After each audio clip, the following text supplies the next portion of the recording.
السلام عليكم البنات. اليوم جبت لكم صبغة مورفوس.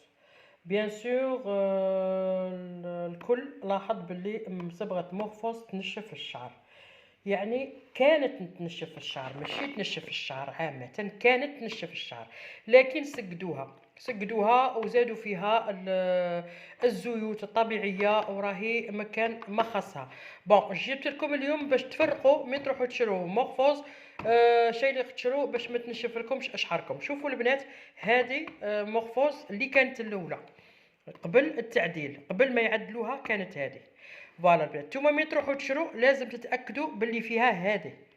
شوفوا هذه نيو، يعني هذه الجديده. دخلوا فيها زيت الارغان، زيت الزيتون، يعني كلش كاع الزيوت الطبيعيه دخلوا فيها، بزاف زيوت طبيعيه. ها موينه، ها موينه، ها شوفوا شحال من زيت طبيعي دخلوا فيه باش ما ينشفش الشعر. دونك البنات ها وينا دايرين توجور وين تروحوا دايرين جديد. هاهي وين نيو، يعني جديد، يعني هاي وين شوفوها مليح. هاو ديروا الفرق بين الباليه وبين جديده. هذه مدخلين فيها الزيوت، هذه ما مدخلينش فيها الزيوت، فيها الزيوت بصح ماشي كيما هذه، فهمتوني؟ دونك هذه هي مورفوز جديده اللي ما تنشفش الشعر البنات.